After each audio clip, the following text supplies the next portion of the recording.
মুবারক ঈদ, ঈদ মুবারক ঈদ। আসসালামু আলাইকুম, সবাইকে ঈদ মুবারক। ঈদ মানে আনন্দ, ঈদ মানে খুশি, এবং পরিবার পরিজন নিয়ে ঈদ করাটা আল্লাহর একটা বিশেষ নিয়ামত। ঈদকে কেন্দ্র করে আমার বাসায় প্রতিবার আমার বোন, আমার মা এবং আমার ওয়াইফ মিলে নানান রকম ডেজার্ট আইটেম তৈরি করে থাকে, এবং এইবারও তারা কিছু ডিফারেন্ট টাইপের ডেজার্ট আইটেম তৈরি করেছে মেহমানদের উদ্দেশ্যে।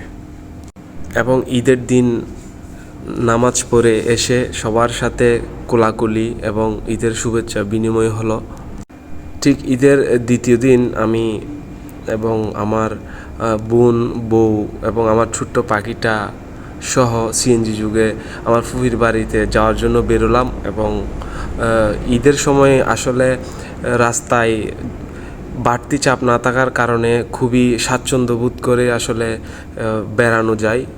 এবং বলতে বলতেই আমি আমার ফুফির বাসায় চলে আসলাম। আসলে ফুফির বাসার এরিয়াটা একটু বড় হওয়ার কারণে তাদের এই পরিবেশটা অনেক সুন্দর এবং মনোমুগ্ধকর, যা খুব দেখতে অনেক চমৎকার লাগে। এবং চলে এলাম ফুফির বাসায়, এবং আমার বাচ্চার সাথে আরেকটি পাখি যোগ দেওয়ার কারণে সে অনেক খুশি। আসলে সমবয়সী থাকলে যা হয়। এবং অনেক দিন পরে জম্পেশ আড্ডায় আমরা খুব মেতেছিলাম, যেহেতু ব্যস্ততার কারণে আসলে অনেক যাওয়া আসাটা খুব কম হয় এখন, তাই অনেক দিনের কথাবার্তা আসলে জমানো।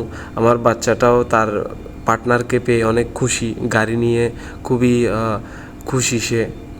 আমার পাখিটাও তার পার্টনারদেরকে পেয়ে মহা খুশি। বসলাম নাস্তার টেবিলে, এবং হরেক রকম আইটেমও ভরপুর ছিল নাস্তার টেবিল। ভরপুর খাওয়া দাওয়া হলো, একটু মডেলিং করারও চেষ্টা করলাম, এবং খুব অল্প সময়ে বেরোলাম নানু বাড়িতে যাওয়ার জন্য। যেহেতু ফুফির বাসা থেকে নানু বাড়ি খুব কাছেই, সেহেতু রিক্সা যুগে অল্প সময়েই নানুর বাসায় পৌঁছে গেলাম। সামান্য নাস্তা করলাম, যেহেতু শ্বশুরবাড়িতে আমার ডিনার করার প্ল্যান আছে, তো শ্বশুরবাড়িতেই খাওয়া দাওয়া হলো ভরপুর। এবং এভাবেই আমাদের ঈদের দ্বিতীয় দিন সমাপ্ত হয়। আজকে এই পর্যন্ত, সবাই ভালো থাকবেন। আসসালামু আলাইকুম।